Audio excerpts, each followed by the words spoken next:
What's going on, it's the Rap Nerd, and we are almost a month out from the initial release of the Clipse album, Let God Sort 'Em Out, and it is still in heavy rotation for me. Just an incredible album. I think it's the best album of the 2020s so far, and any chance I can get to talk about the album, I want to talk about it. So this idea sparked from this tweet right here. I'm going to show you. He was pretty much saying who had the best verses on each song, and it's something that I thought about making a video for, especially because I've listened to the album so much and I know all of these verses damn near word for word. It's just a fun type of friendly matchup to do because I think both of them went crazy. Like, these brothers, literally brothers, went insane on every single track, and I just want to highlight what my favorite verses are and kind of just do, like I said, a fun game of tallying of who had the best verses on the album. So gotta say, this is just my opinion. Please do not get bent out of shape if you don't agree. Don't call me out of my name. This is just a way for me to indulge in hip hop and share my perspective and also open up perspective for others. That's the whole reason I even have this channel, is to provide some perspective, especially when it comes to art, because art is such a beautiful thing, and the interpretations that we receive from it can just make us look at things different in the world. And I just love that, especially me being a hip hop nerd. That's one of the reasons why I call myself that. So without further ado, let's go ahead and jump into this. So first record, Birds Don't Sing. I have to give that verse to Malice because he had more to offer from his perspective. Both verses dope, you know, Push talking about his last conversation with his mother and how it just plays with the imagination of, it was this her way of doing it. Malice does that, but he also is able to provide the experience with actually finding his father passed away. So it just gives me more imagery and makes me just kind of revel in his verse more, just having that to say. So Birds Don't Sing, that has to go to Malice. Then the next record, Chains and Whips. To be real, this song belonged to Kendrick. Honestly, I think what he did on this joint was crazy, because I know when he first heard this, he was like, this is an alley-oop for me to slam dunk this shit home. And boy, did he. When he gets into that second half of that verse with all the gen flips paired with the multisyllabics, crazy. I mean, he even opened it, you know, crazy. I'm not the candidate to vibe with. I don't fuck with the kumbaya shit. I love that, I love that. I send your ass back to the cosmics. So technically K-Dot has this verse, but if you take K-Dot off, I have to give this verse to Pusha, just because I was so happy when I first heard this, when he fired back at Jim Jones talking that crazy shit. When Jim was sitting here saying Push don't belong in the top 50, it was so flabbergasting to me that I was just like, you of all people have the nerve to say this? I even covered a video saying that. So to hear Pusha hear that and then fire back the way he did, love it. And then the thing about this diss is it's so scathing because it's all based in truth. I mean, to start your verse with "you run from the spirit of repossession" is insane. It just continues to go off. And then the next level to that is when he performed it on Tiny Desk and he was looking directly into Jim's soul without blinking. I will close your heaven for the hell of it. Ooh, you think there'd be honor amongst veterans. So I gotta give Push that verse off rip for Chains and Whips. Now the next joint, POV, this is really apples and oranges. There's no wrong answer here.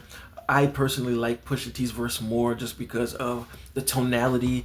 He said it just sounds like he's disgusted with everybody he's talking about, and then all of the shots being thrown with a whole lot of browsing ads and you Zeus Network niggas, hear me loud and clear, get these 5,500 a host of niggas out of here. And then the other bar kind of shooting at Jim, the only Audi here is driven by my owl pair. Like, so ill. But again, like I said, Malice had some shit on this boy. Like, I'm watching new niggas rap trying to OD. I sold it to myself that I could sell it to me. I done sung along with rappers I never believed. I had to hide it from the church. That's the Jekyll in me. Niggas' chains look like oppression to me. What? You can pick either one. I think that both of those verses are outstanding, but I just prefer Push by an edge because of his vocal performance more. So that's what took it over the notch for me. And then Tyler delivers an awesome verse too. My favorite line from his is moving that dirty white like mosh pits. That's crazy. I never heard Tyler get off like this. So POV, I have to give that to Push because of what he was saying, man. It's just too crazy. And then before we get into the next track, the thing that I love about Clipse since the beginning is just their different rap styles. They rap differently, even though there are some people who think that they sound very similar in tonality. Yeah, I could see that. They're brothers, I mean, so it just makes sense. But I think the way they rap is different. When the album dropped, there was a really big thing that like Malice is washing Pusha T on all of the songs, and I disagree with that completely. I think it's one, Malice not being heard so much is just a refreshing voice to have here, so his verse is going to stand out because we haven't heard from him in quite some time, for this length of time, so that automatically is going to stand out. But again, to go back to the styles like clashing, I think Malice is very straightforward with his rap, so as soon as he says something, it just hits immediately, and there is a lot of power in that because he's saying powerful things, and that's just how he's always been. That's one of the things I liked about him, is that he brings the other side of the quote-unquote ignorance, if you will, to the group. But even when he is on his ignorant shit, it just is so in your face that it's an instant connection.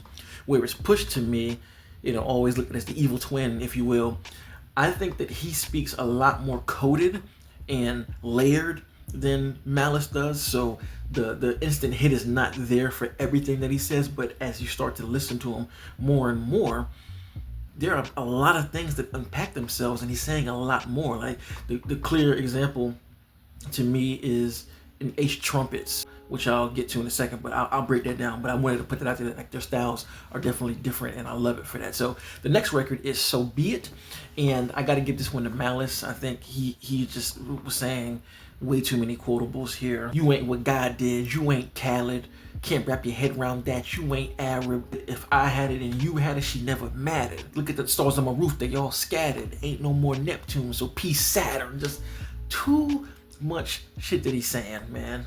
Even referencing himself, saying you ain't Malice, super duper ill. So I have to give that verse to Malice. Now, jumping into H Trumpets, I still also give his verse to Malice because, again, that instant hit of what he's saying is just too crazy. So many quotables in there, and just the way he started his verse off.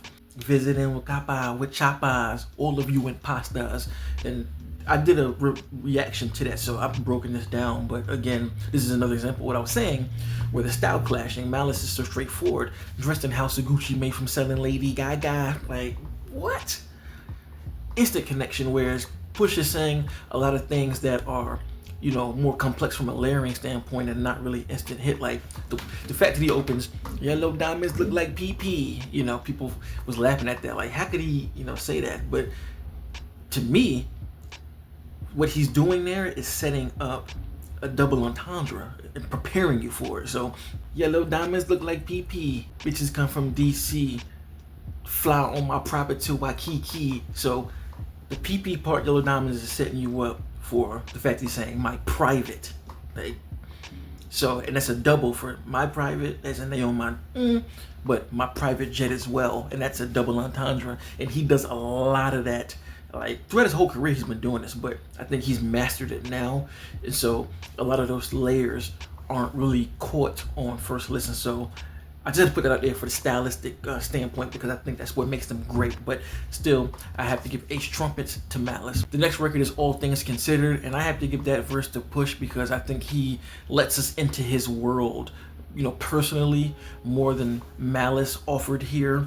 Just the fact that he told a story about miscarriaging in such a fly and metaphorical way that it can literally go over your head if you aren't listening on that level. And he even says it in a verse. He was like, if the sky is your limit, you won't get it. I pays for the stork with my baby in it. Like, that's just a fly way to talk about, getting a surrogate, and even opening up the verse, just how I'm doing, setting the tone, and my mama's cheek, I miss it.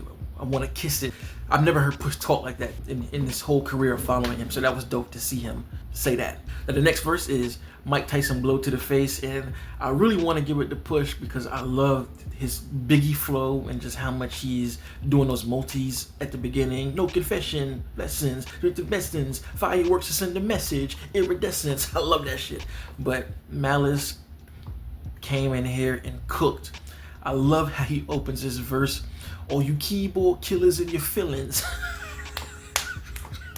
Ooh, I love that because I've dealt with trolls on social media who be saying the hardest shit to me, like, nigga, I'll beat your ass. Like, and it's just kind of like, you ain't gonna do nothing, bro. Like, stop it. And then there's this line that Malice says that I just love his enunciation. You can feel the growl in his voice when he goes, react with precision, but God only knows my intentions. But selling dope is a religion. The hammer's in position. I can show niggas the difference. You niggas are screenwriters, we dream writers. Took change and touched change like King Midas. Imitation is flattery, they seem like us. But only 300 bricks can make you Leonidas. The multi-syllables in that record are just ridiculous, bro. So I have to give that to Malice. And so my stink face the whole time, good God. And then the next record, Ebita, I just get it to Push just because he had more raps in here to consume. You know, P gets an 8-bar verse, and then Pusha comes in behind him and gets an 8-bar verse, which offers some dope shit as well. And the second verse is them going bar for bar, so technically Malice only had 8 bars opposed to Pusha's 8 bars. And based on how it seems like they write theirs, it almost seems like they write line for line, and the shit that they're saying is given by the person. I don't know, but to me this verse almost sounds like it's written completely by Push and Malice kind of filled the gaps, and I'm not really sure, but it just feels more Push-like. So I gotta give Ebita to him.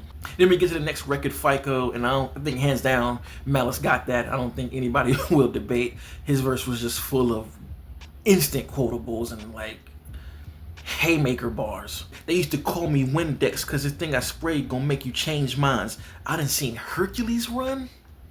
What?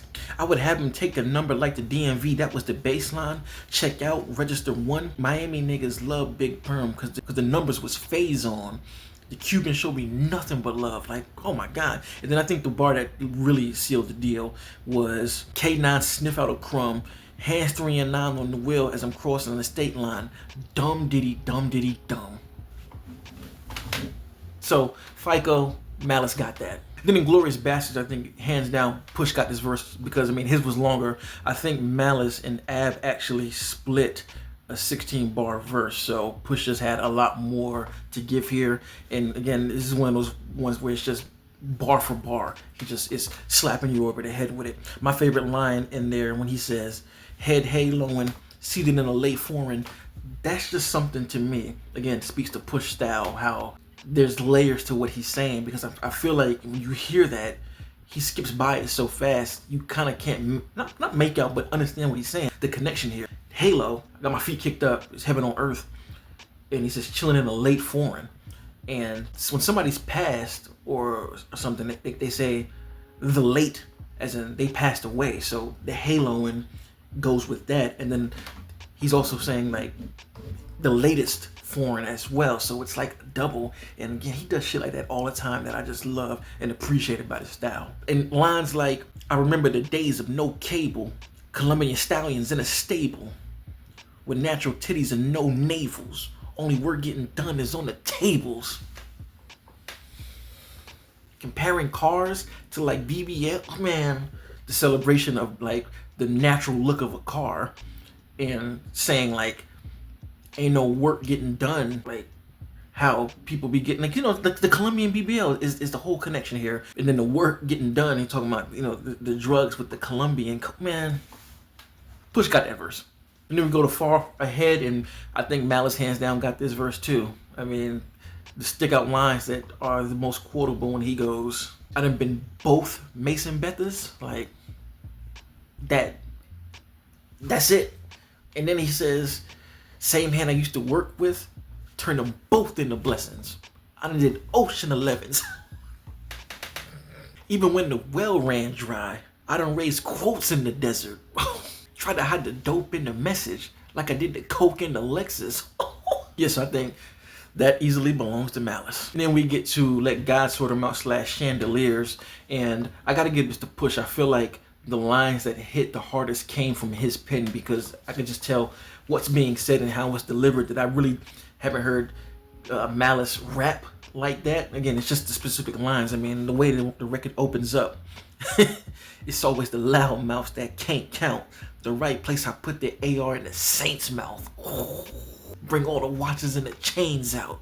Heat come, I'm De Niro, I got the safe house. And then my favorite like run of this track right here, and again I think that this is definitely Push who wrote this. Every move intentional, the links is atypical, like baseball and the y'all. You know what the stick will do. We got the drop on your shadow. You know we can get to you. And then this next shit here is just insane pen work. The pen to express my dreams and expertise and text I squeeze. Coke spots all over like leprosy. It's a dark spirit tucked behind the flesh you see. Got every single word of the hex I need. The death I breathe, the death I see. Looks so good on you. The coffin wood on you. Closed casket cause I'm only sicking wolves on you. Oh! Berlinetto horsepower put them hooves on you. Just more lines while you thirsty trying to figure out who you spilling tea on. I'm in coffee fields making meals. Like, this shit is crazy. And the part I love the most is he was like dead on your back with your eyes looking up chandeliers, and you can hear Push in the background laughing. That shit is so sinister. Easily, I think Push took that, and Nas has a real great verse, but I think Push was like possessed writing this, and he like knew Nas was gonna be on here, so he was like, I got to really go to work here, so I give that to Push. And then the last record, Grace of God, I gotta get that one to Push too. I think he had a lot of great quotables in here. Even the black cloud hovering, couldn't touch me in this bulletproof Cullen, and if you don't trust me, then we all wait. And you ain't shooting shit, them guns is archaic. It's funny as hell for reasons that I don't want to say here, but yeah, I gotta give Push, that one because it just has the most memorable bars in it. So overall, if you were keeping score, it would be Push 7, Malice 6, and again, if you take off Chains and Whips, it's 6-6 evenly between the two. I think that both of them prepared and came with their A game, A+ game even, because again, there are no slacking verses at all. If someone were to say Malice did watch Push, because I know people feel that way, I'm not mad because Malice got bars, bro.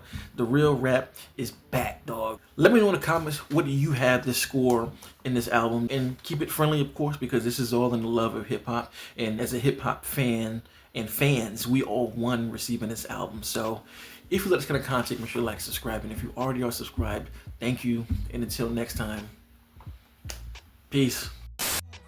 Rap Nerd Productions, no capping, that's word to mommy. Instead of banking on it, now rapping is just a hobby.